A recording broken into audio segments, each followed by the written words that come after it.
4 scary and mysterious families.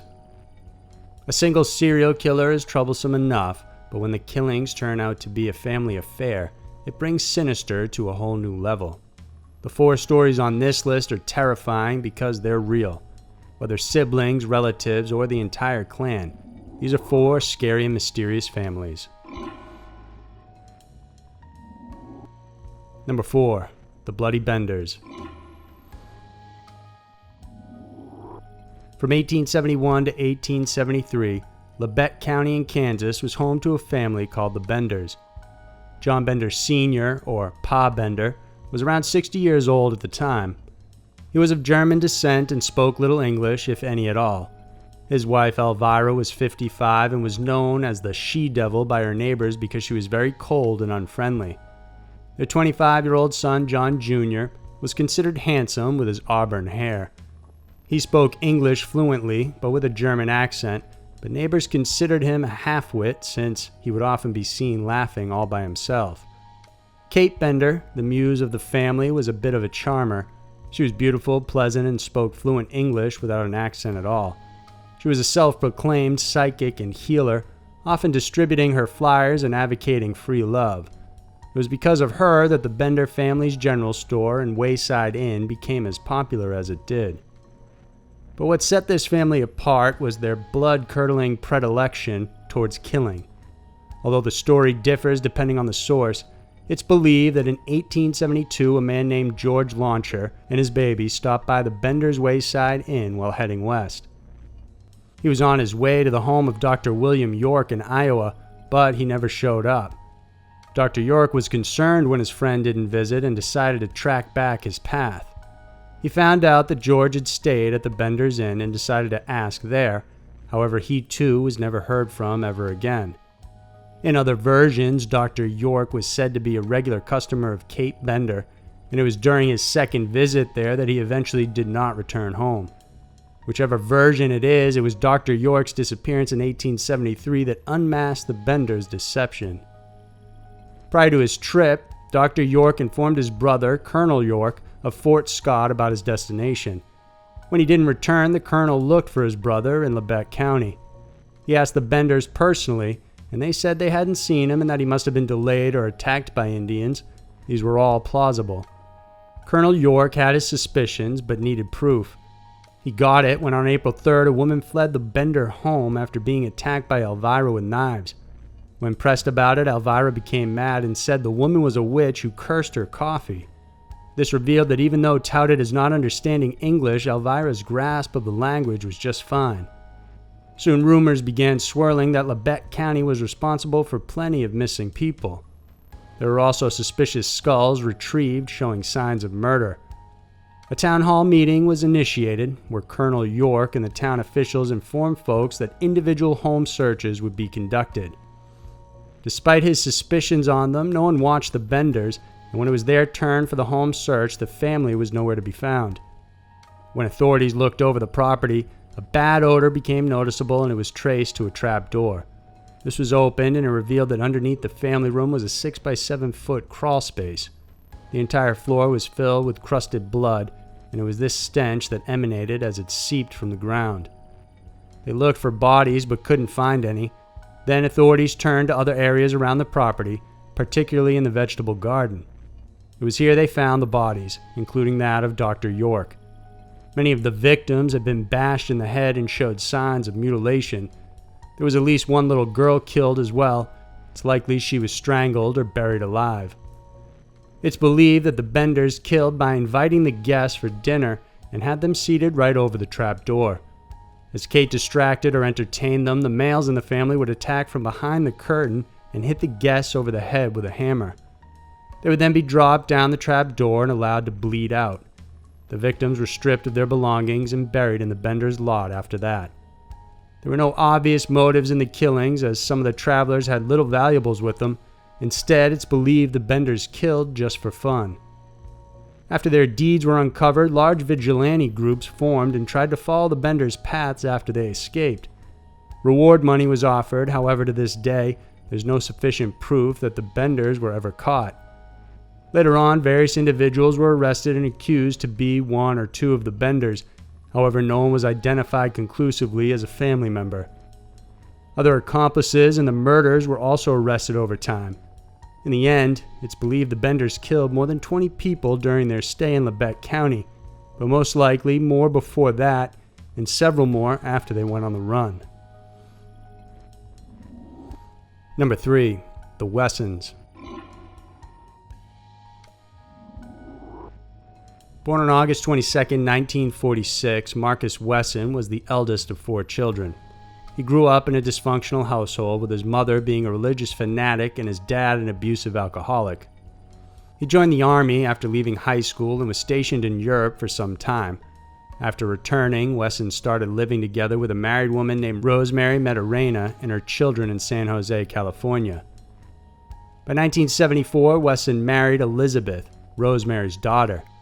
Elizabeth was 15 at the time, and Wesson had been sexually abusing the young girl since she was 12 years old. He married her in a home ceremony after she became pregnant and went on to father 10 children with her in total. In 1986, Rosemary Solorio, Elizabeth's sister, sent all 7 of her children to live with Wesson. The household was now very large. But Marcus never held together a job and simply lived off welfare. Oftentimes, the large family would live in rundown houses, boats, or squat in abandoned homes. For some time, Wesson was in jail for welfare fraud after failing to list the boat where they lived as an asset. He got out of jail in 1990 and began sexually molesting his daughters and nieces. One of his nieces, named Ruby, said that he began molesting her at 8 years old and was married with him in a ceremony when she was just 13. He also married 3 other nieces and 2 other daughters this way, and his wife approved of the incestuous relationships. All the children never went to school, and instead they were taught from home using flashcards and school textbooks. His first wife, Elizabeth, was never allowed to interact with the kids in this way, so this was all up to Marcus to teach what he wanted. He taught them his version of Christianity from his handwritten Bible that included Jesus being a vampire. Wesson was also fascinated with David Koresh and the Waco siege, and when he showed footage of it to his children, he would brand the police as Satan and himself as Christ. He told his niece Rosa and his daughter Sabrina that they were strong soldiers and they'd have to be ready to kill family members if they ever betrayed them or kill other people who might seek to break apart the family. In preparation for this, Wesson bought 10 coffins from an antiques dealer and stored them out back. Most of the boys moved out of the house when they were old enough, and so did some of the adult girls. However, many others remained in the home. When his children were adults and old enough to work, they would give Wesson all of their earnings.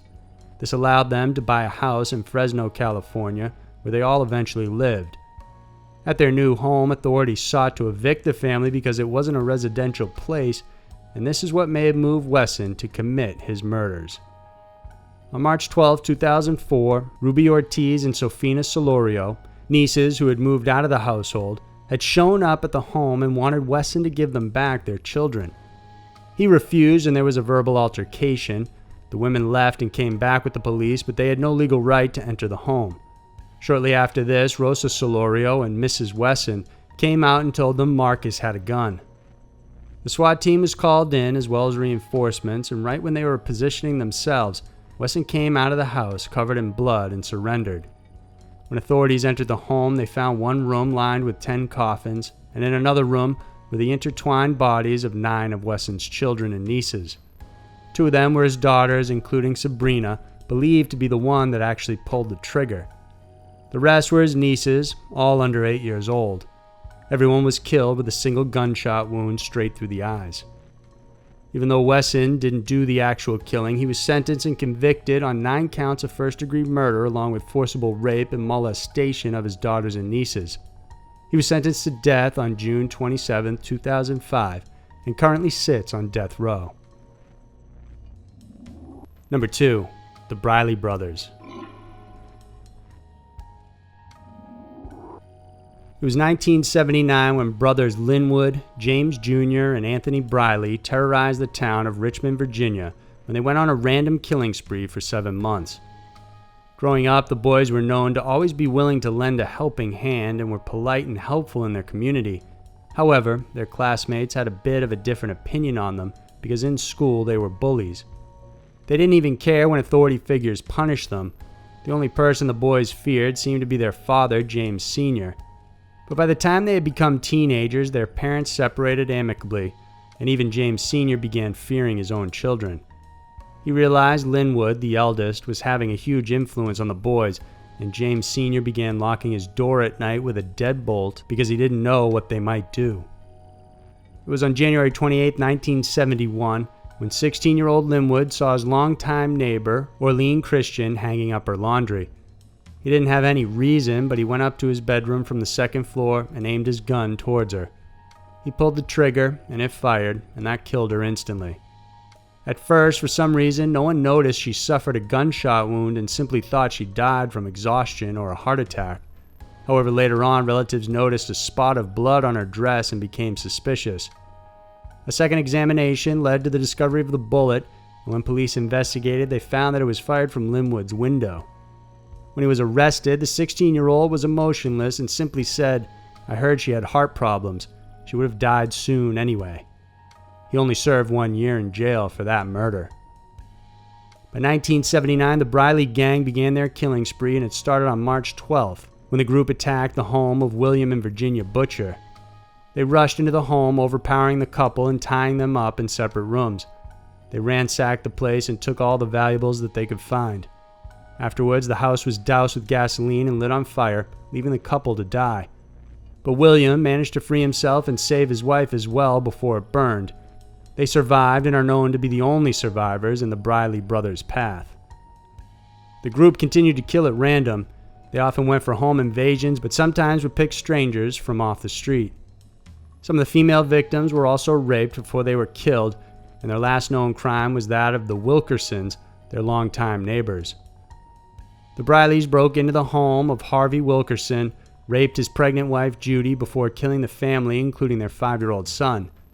Police were on surveillance in the area and heard the gunshots, but they couldn't determine the location because it was muffled. They also actually saw the BRILEY gang coming out of the Wilkersons' apartment, but at the time didn't connect the two. 3 days later, a welfare check was asked to be done on the Wilkersons since no one had heard from them in a while, and that's when police found the grisly scene.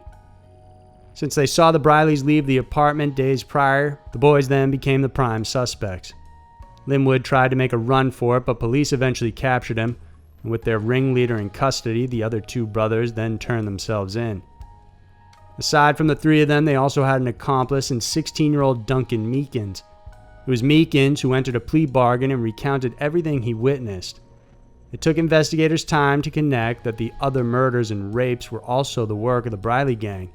In the end, authorities say that they may have killed or severely injured up to 20 people. Linwood was found guilty and sentenced to multiple life sentences and the death penalty. James Jr. was also given the same sentence, including the death penalty. Anthony was given a life sentence with a possibility for parole since there was no definitive proof of him being a triggerman for any of the killings. Both older brothers were executed in 1984 and 1985 respectively, and Anthony BRILEY still remains in prison today. Number 1. The TARVERDIYEVA family. Dubbed as the Gang of Amazons, the TARVERDIYEVA family from the North Federal District in Russia is considered to be one of the most baffling and murderous serial killer families in modern times. Captured in 2013, the family is composed of father Roman Podkopev, who was 35, his 46-year-old wife Anisa, Anisa's 25-year-old daughter from her first marriage, Victoria, and Anisa and Roman's daughter, Anastasia, who was 13. Other accomplices included Sergei Senelnik, Roman's police officer brother-in-law, and his wife, Anastasia.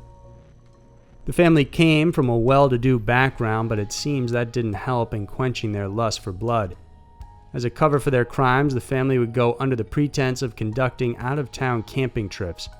Their first victim was a man named Mikhail and his wife on February 17, 2008. Mikhail was the head of the State Drug Control Service. The couple was shot inside their home and then stabbed multiple times with a knife. Several items in their home were taken, and months later another couple was shot on the highway. The male was killed instantly while the woman suffered serious wounds. Minor items like a passport, handbag, and driver's license were missing. The following year, the family attacked Lieutenant Colonel Dmitry Chedekov and his family. The colonel, his wife, and their 7-year-old son were killed with a semi-automatic rifle, but their 11-year-old daughter Veronica was killed via stabbing. In total, she was stabbed 37 times. Items like a laptop, camera, and hairdryer were taken from their home, but the gold jewelry was left behind. In 2010, they decided to attack a pair of teenage girls. This family's home was targeted because they thought they had money and weapons. However, when only the 2 teenage daughters came home, they ambushed and killed them all the same. The girls were tortured by having their eyes gouged out before being murdered. There were several more attacks that followed after this, and in total, this killer family committed at least 30 murders. The majority of the crimes had no definite reason other than to rob and steal a few petty items. The family was finally caught on September 8, 2013, when Roman and Victoria robbed the home of a former military officer. A patrolman pulled them over and asked for their IDs, but instead, Roman shot this officer. Backup was called and a gunfight ensued. Victoria managed to survive but was seriously wounded. A short time later, Anissa and Anastasia were captured at a nearby camping site where officers found a stash of ammunition, firearms, grenades, and silencers. Various stolen items from the victims were also found, linking the family to the rash of recent murders. Why they did it to this day, nobody knows. So there were 4 scary and mysterious families. Serial killer families are rare, but they do exist. Aside from these 4, throughout history they've been recorded, and it's likely there are many more out there we've yet to hear about. If you like this video, then remember to subscribe to our channel, because every week we have new Scary Mysteries videos for you to check out. Thanks for watching, and I'll see you soon.